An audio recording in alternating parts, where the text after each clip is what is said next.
สวัสดีค่ะทุกคน วันนี้นะคะตักจะมารีวิวนิยายวายเรื่อง 609 Bedtime Story นะคะของสาววายรำพันธ์เรื่องนี้นะคะจะเป็นแนวสืบสวนสอบสวนนะคะแล้วก็จะเป็นเรื่องของโลกคู่ขนาน ใครสนใจนะคะลองติดตามฟังเรื่องคร่าวๆดังนี้พระเอกของเรานะคะชื่อว่ามั่มนะคะวันหนึ่งมั่มก็คือไม่สบายนะคะแล้วเขาก็คือหลับไป ในความฝันนะคะเขาไปเจอชายปริศนาคนหนึ่งนะคะมาถึงก็คือเข้ามาลูบจูบคลำเขานะคะแล้วทั้งคู่ก็มี NC กันมั่มนะคะสังเกตว่าชายคนนั้นนะคะดูเศร้านะคะแล้วก็แบบน้ำตาไหลหลังจากคนทั้งคู่นะคะเสร็จกิจกรรมบนเตียงนะสักพักก็มีชายอีกคนหนึ่งนะคะมาเยือนที่ห้อง 609แล้วก็ยิงผู้ชายปริศนานะคะที่มั่มเจอเสียชีวิตทันทีมั่มนะคะหรือพระเอกของเรานะคะเป็นเจ้าของห้องนะคะเบอร์ 609มั่มนะคะมีน้องสาวคนหนึ่งชื่อว่ามิ้นเดิมทีมั่มนะคะเป็นคนขอนแก่นแต่ว่ามีอยู่ช่วงหนึ่งนะคะมิ้นก็คืออกหักก็เลยขอร้องให้พี่ชายเนี่ยย้ายมาอยู่ที่กรุงเทพนะคะจนกระทั่งมั่มเนี่ยมาเจอเพื่อนนะคะที่ชื่อว่าเกมแล้วสุดท้ายคนทั้งคู่นะคะก็ตกลงทำธุรกิจร่วมกันนะคะก็คือการเปิดร้านเหล้าแห่งหนึ่งคืนถัดมานะคะมั่มก็คือหลับฝันไปแล้วก็ไปเจอชายปริศนาคนดังกล่าวอีกนะคะซึ่งเมื่อคืนก่อนหน้านี้คือถูกยิงตายวันนี้นะคะมั่มเจอชายคนดังกล่าวเนี่ยนั่งอยู่ที่ปลายเตียงนะคะแล้วก็ร้องไห้เสียใจนะคะและมีเลือดเต็มไปหมดเลยนะคะอยู่บนเสื้อของชายคนนั้นในคืนถัดมานะคะมั่มก็คือฝันแล้วก็เจอชายคนนั้นอีกนะคะแต่ในความฝันนั้นนะคะชายคนนั้นก็คือไม่มีร่องรอยบาดแผลใดๆอีกแล้วนะคะแล้วก็ชายคนดังกล่าวเนี่ยคือไม่มีท่าทางเศร้าโศกเสียใจเหมือนเมื่อคืนก่อนๆอีกเลยในความฝันนะคะมั่มก็คือมี NC กับชายคนนั้นนะคะอยู่หลายคืนนะคะจนค่อยๆเริ่มเกิดเป็นความผูกพันและนะคะในคืนหนึ่งนะคะชายคนนั้นนะคะก็บอกว่าเขารักมั่มเมื่อเจอชายคนนั้นนะคะหลายคืนเข้านะคะมั่มก็รู้สึกว่าเหตุการณ์มันเหมือนเสมือนจริงมากนะคะมันรู้สึกเหมือนไม่ใช่แค่ความฝันและนะคะมั่มก็คือมาสังเกตเห็นว่าเขาจะเจอชายในความฝันคนนี้นะคะระหว่างช่วงเวลาเที่ยงคืนถึงตีหนึ่งมั่มนะคะก็รู้สึกว่าเรื่องที่เกิดขึ้นกับเขาเนี่ยไม่ใช่เรื่องปกตินะคะใครนะคะจะมาเจอผู้ชายคนเดิมๆในความฝันนะคะในช่วงเวลาเดิมๆมั่มนะคะเลยตัดสินใจว่าเขานะคะจะลองไม่ไปเจอผู้ชายคนนั้นอีกนะคะดังนั้นเนี่ยมั่มก็เลยพยายามหากิจกรรมนะคะที่ทำจนล่วงเวลาเที่ยงคืนนะคะเพื่อที่ว่าเขาจะได้ไม่ไปเจอชายคนนั้นอีกแต่การกระทำของเขานะคะกลับกลายเป็นว่ามั่มก็คือยิ่งคิดถึงชายคนนั้นมากกว่าเดิมดังนั้นนะคะพอทนไม่ไหวนะคะในคืนถัดมานะคะมั่มก็คือหลับไปแล้วไปเจอชายคนนั้นอีกนะคะพอตื่นขึ้นมานะคะมั่มก็คือเจอรอยกัดบนร่างกายนะคะเพราะว่าทั้งคู่มี NC กันเมื่อคืนมั่มนะคะรู้ได้ทันทีว่าเรื่องที่เกิดขึ้นเนี่ยไม่ใช่ความฝันอีกต่อไปแต่น่าจะเป็นเรื่องของโลกคู่ขนานตกดึกอีกวันหนึ่งนะคะมัมก็คือไปเจอผู้ชายคนนั้นอีกนะคะผู้ชายคนนั้นนะคะหรือนายเอกของเราก็แนะนำตัวว่าเขาชื่อดิวนะคะเป็นเจ้าของห้อง 609โดยดิวนะคะจริงๆมีแฟนอยู่แล้วนะคะในโลกของดิว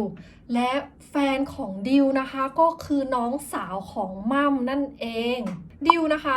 ตกลงเป็นแฟนกับมิ้นนะคะซึ่งเป็นน้องสาวของมัมนะคะเพราะว่าคนทั้งคู่เนี่ยเป็นเพื่อนกันมานานนะคะแต่จริงๆแล้วดิวเนี่ยคือไม่ได้รักมิ้น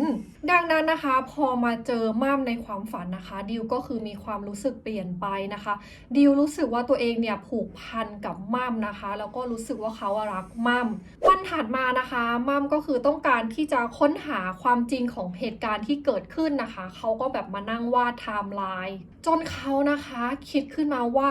สิ่งที่เขาเจออยู่นะคะเป็นเรื่องของโลกคู่ขนานแต่เวลาของโลกของดิวนะคะกับเวลาโลกของมั่มเนี่ยเดินทางสวนกันนั่นหมายถึงว่านะคะทั้งมั่มแล้วก็ดิวนะคะเห็นอนาคตของกันและกันดังนั้นนะคะคืนแรกนะคะที่มั่มเจอดิวนะคะซึ่งก็คือวันที่ 24 พฤศจิกายนนะคะก็คือวันสุดท้ายนะคะ ก่อนที่ดิวจะถูกฆ่าตายในโลกของดิวตอนนี้นะคะก็คือวันที่ 14 พฤศจิกายนแล้วนะคะซึ่งหมายความว่าดิวมีเวลาอีกแค่ 10 วันเท่านั้นนะคะก่อนที่จะถูกฆาตกรรมหลังจากรู้ความจริงทั้งหมดนะคะมัมก็ตัดสินใจว่าเขาจะต้องหาทางช่วยดิวให้ได้นะคะตกดึกคืนนั้นนะคะมัมก็เลยรีบกลับไปที่บ้านนะคะเพราะเขาต้องการที่จะเจอดิวแต่เนื่องจากรีบร้อนมากนะคะทำให้มัมเนี่ยเกิดอุบัติเหตุมัมนะคะโดนรถชนนะคะหนักมากจนสุดท้ายเนี่ยเขาไม่สามารถที่จะกลับไปที่ห้อง 609 ได้นะคะแล้วก็ไม่มีโอกาสได้ไปบอกเรื่องราวที่เกิดขึ้นให้ดิวฟังมัมนะคะตื่นขึ้นมาในโรงพยาบาลนะคะโดยมีน้องสาวที่ชื่อว่ามิ้นเนี่ยคือเฝ้าอยู่มิ้นนะคะพูดถึงเสื้อหนังนะคะที่เขาได้ซื้อให้พี่ชายอย่างมัมและพูดถึงหมวกกันน็อกใบใหม่นะคะที่เพื่อนของมัมไปซื้อมาให้พระเอกของเรานะคะเริ่มรู้สึกคุ้นๆนะคะกับข้าวของที่น้องสาวเนี่ยพูดถึงมัมนะคะใช้เวลาคิดทบทวนเหตุการณ์ต่างๆที่เกิดขึ้นกับดิวนะคะและทำให้เขารู้ว่า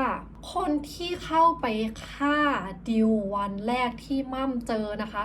ก็คือมัมที่อยู่ในโลกของดิวนั่นเองเพราะว่าในโลกของดิวนะคะ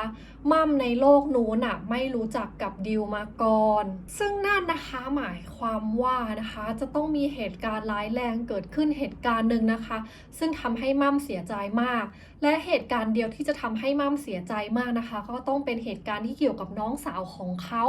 เพราะว่าน้องสาวของเขาเป็นครอบครัวเพียงคนเดียวที่มัมเหลืออยู่ในโลกนี้เมื่อรู้เหตุการณ์ทั้งหมดนะคะมัมก็รีบกลับเข้ามาที่ห้อง 609 ทั้งที่ตัวเองยังบาดเจ็บอยู่ในคืนนั้นนะคะมัมก็คือไปเจอดิวนะคะแล้วก็บอกเรื่องราวทั้งหมดที่เขารู้มาให้ดิวทราบว่าโลกของคนทั้งคู่นะคะเป็นโลกคู่ขนานโดยเวลาของโลกทั้งสองโลกเนี่ยเดินทางสวนกันและเขานะคะก็บอกดิวไปว่าดิวนะคะจะถูกฆ่าในวันที่ 24 พฤศจิกายนเพราะจะมีเหตุการณ์หนึ่งเกิดขึ้นนะคะซึ่งเป็นเหตุการณ์ที่ทำให้มิ้นท์นะคะเสียชีวิตโดยมีดิวนะคะเป็นสาเหตุดังนั้นนะคะมัมก็คือขอร้องดิวไปว่าดิวนะคะต้องไม่ปล่อยให้มิ้นท์ตายนะคะเพราะถ้ามิ้นท์ไม่ตายในโลกนั้นนะคะมัมที่อยู่ในโลกนั้นนะคะก็จะไม่ไปฆ่าดิวแล้วหลังจากนั้นนะคะเวลาของมัมกับดิวในห้อง 609 ในคืนนั้นนะคะก็หมดลงมัมนะคะไม่แน่ใจเหมือนกันว่าดิวที่อยู่ในโลกนั้นนะคะจะเข้าใจเรื่องที่มัมพูดหรือเปล่านะคะจะเชื่อสิ่งที่เขาพูดหรือเปล่านะคะมัมก็คือได้แต่ภาวนานะคะขอให้ดิวนะคะปลอดภัยหลังจากคืนนั้นนะคะดิวไม่มีโอกาสเจอมัมอีกหลายคืนพอได้มาเจอกับมัมอีกครั้งหนึ่งนะคะดิวก็เลยรู้ว่าสิ่งที่มัมพูดไปเมื่อหลายคืนก่อนหน้านี้นะคะเป็นเรื่องจริงเขาทั้งคู่นะคะอยู่ในโลกคู่ขนานโดยเวลาเนี่ยสวนทางกันดิวนะคะก็คือตัดสินใจนะคะว่าเขาจะบอกเลิกกับมินนะคะเพราะเขาเนี่ยรู้ใจตัวเองว่าเขาเนี่ยชอบมัมนะคะการยื้อเวลาต่อไปกับมินนะคะมีแต่จะทำให้มินเจ็บปวดดังนั้นนะคะดิวก็คือบอกเลิกมินนะคะแล้วก็พยายามหลบหน้ามินนะคะแล้วก็ให้ผู้ชายอีกคนหนึ่งนะคะที่ชื่อว่าอั๋นนะคะมาเป็นคนดูแลมินนะคะโดยอั๋นเนี่ยคือเป็นคนที่แอบชอบมิ้นท์มาตั้งนานแล้วนะคะ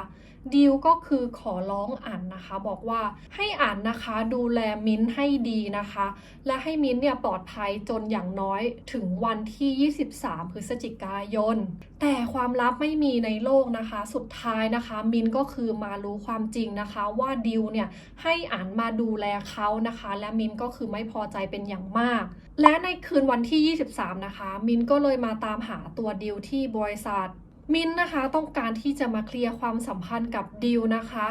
และในระหว่างทางกลับบ้านนะคะดิวก็คืออาสาไปส่งมินนะคะที่บ้านในระหว่างทางกลับบ้านในคืนนั้นนะคะมินและดิวนะคะก็ประสบอุบัติเหตุดิวนะคะพยายามที่จะช่วยมินตามคำสัญญาที่เขาได้ให้ไว้กับม่ามนะคะมินเนี่ยนะคะปลอดภัยแต่กลายเป็นว่านะคะดิวคือคนที่เจ็บหนักนะคะจากอุบัติเหตุครั้งนั้นนะคะแล้วก็เสียชีวิตลงตัดมาในโลกของม่ามนะคะม่ามเนี่ย ตื่นขึ้นมาอีกครั้งหนึ่งในโรงพยาบาลเพราะน้องสาวของเขานะคะตามไปที่ห้อง609นะคะแล้วไปเจอพี่ชายนอนอยู่นะคะพร้อมกับยานอนหลับนะคะจำนวนมากมิ้นท์นะคะก็เลยคิดว่าพระเอกเนี่ยฆ่าตัวตายมิ้นท์นะคะก็เลยรีบพาพี่ชายกลับมาที่โรงพยาบาลพอม่ำตื่นขึ้นมารอบนี้นะคะเขาก็รู้สึกคิดถึงดิวเป็นอย่างมากนะคะเขาไม่มีโอกาสได้รู้อีกว่าดิวในโลกนั้นนะคะจะยังมีชีวิตรอดไหมนะคะม่ำนะคะรู้สึกเสียใจมากนะคะกับการที่จะไม่ได้เจอดิวในโลกคู่ขนานอีกนะคะและนั่นนะคะทำให้เขารู้ว่าเขาเนี่ยตกหลุมรักดิวเข้าแล้วในระหว่างที่รักษาตัวที่โรงพยาบาลอีกครั้งนะคะม่ำก็มารู้ในภายหลังว่าดิวในโลกนี้นะคะที่เขาอยู่ดิวเป็นเพื่อนของน้องสาวเขานะคะไม่ใช่เป็นแฟนของน้องสาวเขาและม่ำนะคะก็รู้สึกว่าเขาอยากจะเข้าหาดิวที่อยู่ในโลกนี้มากเพราะเขาตกหลุมรักดิวไปแล้วแต่หลังจากที่ม่ำได้คุยกับน้องสาวนะคะก็ทำให้รู้ว่าน้องสาวของเขานะคะก็ยังรักดิวอยู่นะคะแม้ว่าในโลกนี้นะคะดิวจะปฏิเสธความรักจากมิ้นท์ไปแล้ว1 รอบม่ำนะคะก็คือรักน้องสาวของเขามากนะคะดังนั้นนะพอรู้ว่ามิ้นท์ก็คือยังรักดิวอยู่นะคะม่ำก็ตัดสินใจหลีกทางให้กับน้องสาวและในวันเกิดของดิวนะคะ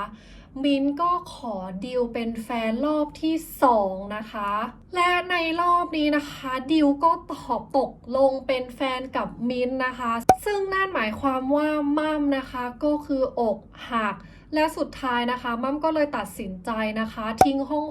609นะคะแล้วก็กลับไปใช้ชีวิตที่ต่างจังหวัดหลายเดือนผ่านไปนะคะม่ำตัดสินใจที่จะขายห้อง609นะคะดิวนะคะซึ่งตอนนี้ฐานะก็คือเป็นแฟนของน้องสาวม่ำนะคะก็เลยตัดสินใจมาช่วยเก็บข้าวของในห้อง609นะคะและในคืนนั้นนะคะดิวก็คือแบบเหนื่อยมากแล้วก็หลับไปบนเตียงในห้อง609ในความฝันนะคะดิวไปเจอกับม่ำอีกครั้งหนึ่งนะคะแล้วม่ำในความฝันของดิวก็บอกว่าเขาคิดถึงดิวมากแล้วสุดท้ายนะคะคนทั้งคู่ก็แบบมี NC กันเมื่อดิวตื่นขึ้นมานะคะเขาก็รู้สึกสับสนกับความฝันนั้นมากนะคะแล้วก็ยังรู้สึกผิดกับมิ้นท์อีกต่างหากแต่ยังไงก็ตามนะคะดิวนะคะก็รู้สึกว่าเขาชอบสัมผัสที่ได้จากม่ำพอมาถึงตรงนี้นะคะพอเราอ่านไปเราก็งงว่าเฮ้ยแล้วม่ำมาจากไหนอีกนะคะโดยนะคะในนิยายก็จะอธิบายไว้อีกนะคะว่าม่ำนะคะก็คือมาจากโลกคู่ขนานอีกอันนึงโดยเหตุการณ์นะคะที่ทำให้เกิดโลกคู่ขนานก็คือเหตุการณ์ที่ดิวต้องตัดสินใจเป็นแฟนกับมิ้นท์ในรอบที่2โดยดิวนะคะมีอยู่2ทางเลือกนะคะในการตัดสินใจทางเลือกที่1นะคะก็คือว่าถ้าดิวนะคะตอบตกลงเป็นแฟนกับมิ้นท์ในรอบที่2นะคะม่ำก็จะหายตัวไปนะคะแล้วก็ทิ้งห้อง609ไว้นะคะแล้วดิวก็จะเข้ามาในห้อง609เพื่อมาเก็บของและนั่นนะคะก็จะทำให้ดิวมาเจอกับม่ำในอีกโลกหนึ่งซึ่งกรณีที่1นะคะเป็นกรณีที่เราได้เล่าไปแล้วนะคะทางเลือกที่2นะคะที่จะเกิดขึ้นก็คือดิวตอบปฏิเสธมิ้นท์เป็นครั้งที่2นะคะถ้าดิวตอบปฏิเสธมิ้นท์เป็นครั้งที่2นะคะจะทำให้ม่ำนะคะยังคงอยู่ที่ห้อง609และม่ำนะคะที่อยู่ในห้อง609นะคะก็จะไปเจอดิวนะคะในอีกโลกหนึ่งนะคะเป็นโลกที่ดิวนะคะตอบตกลงเป็นแฟนกับมิ้นท์และในนิยายนะคะตอนหลักก็จบแบบนี้เลยนะคะจบแบบว่าดิวยังเป็นแฟนกับมิ้นท์อยู่นะคะแล้วม่ำนะคะก็อยู่ในอีกโลกหนึ่งแล้วก็มาเจอดิวนะคะตอนเราอ่านเราก็แบบเฮ้ยจบแบบนี้ได้ไงอุตส่าห์แบบเชียร์พี่ม่ำมาโดยตลอดนะคะยังไงนะคะก็คือว่าเราต้องอ่านต่อไปนะคะเพราะว่าตอนพิเศษก็คือแบบเป็นแบบ extension ของตอนหลักนะคะคือจริงๆตอนหลักมันก็คือยังไม่จบซะทีเดียวนะคะหลังจากคืนที่ม่ำนะคะไปมี NC กับดิวอีกครั้งหนึ่งนะคะม่ำนะคะก็ตัดสินใจว่าเขานะคะไม่อยากจะให้เรื่องมันวนลูปแบบเดิมๆนะคะหลังจากนั้นเนี่ยม่ำก็เลยตัดสินใจที่ว่าเขาจะไม่อยู่ห้อง609แล้วนะคะเขาก็เลยย้ายตัวเองเนี่ยออกไปอยู่ห้องกับน้องสาวเขาและอยู่มาวันหนึ่งนะคะดิวในโลกนี้นะคะดิวที่ปฏิเสธมิ้นท์ไปถึง2 รอบแล้วนะคะก็มาที่ร้านเหล้าของม่ มัมก็คือแบบดีใจมากนะคะ ก็คือเข้าไปพูดคุยกับดิวนะคะ เป็นชั่วโมงแถมนะคะก็คือยังขึ้นไปร้องเพลงนะคะ แบบอธิบายความในใจให้ดิวฟังอีก ในวันถัดมานะคะมัมก็รู้สึกว่าเขานะคะต้องการที่จะลุกจีบดิวนะคะ แต่เขานะคะก็คือยังรักน้องสาวมากนะคะมัมก็เลยตัดสินใจไปถามน้องสาวอีกครั้งหนึ่งว่าน้องสาวเขาเนี่ยยังรักดิวอยู่หรือเปล่านะคะซึ่งมินนะคะตอบว่าไม่แล้วนะคะเพราะว่าเรื่องของเขากับดิวเนี่ยผ่านมาเป็นเวลาหลายเดือนแล้วและนั่นนะคะก็ทำให้พระเอกอย่างมัมนะคะคือเดินหน้าจีบดิวเต็มที่นะคะโดยมีทั้งน้องสาวนะคะแล้วก็เพื่อนๆที่อยู่ในร้านเหล้านะคะให้การสนับสนุนจนสุดท้ายนะคะคนทั้งคู่ก็คือมีใจตรงกันนะคะแล้วก็ตอบตกลงเป็นแฟนกันในที่สุดและนั่นนะคะก็คือตอนจบของตอนพิเศษนะคะของเรื่อง609 Bedtime Story นะคะโดยสรุปนะคะเรื่องนี้ก็คือสนุกมากนะคะเขียนกระชับนะคะแล้วก็น่าติดตามโดยนักเขียนทำได้ดีนะคะในเรื่องของการสืบสวนสอบสวนนะคะแต่ก็ไม่ทำให้เรื่องมันเครียดจนเกินไปจะมีบทสุดท้ายนะคะซึ่งอ่านไปแล้วก็อาจจะงงนิดนึงเพราะมันเป็นโลกคู่ขนานของคู่ขนานอีกทีนึงนะคะคืออันนั้นตอนอ่านก็แบบสับสนนิดนึงนะคะแต่ยังไงนะคะโดยรวมๆเรื่องนี้ก็คือสนุกมากนะคะอยากจะแนะนำให้ทุกคนลองไปตามอ่านกันยังไงนะคะวันนี้เอาไว้แค่นี้ก่อนแล้วพบกันใหม่ในคลิปวิดีโอหน้าค่ะบ๊ายบาย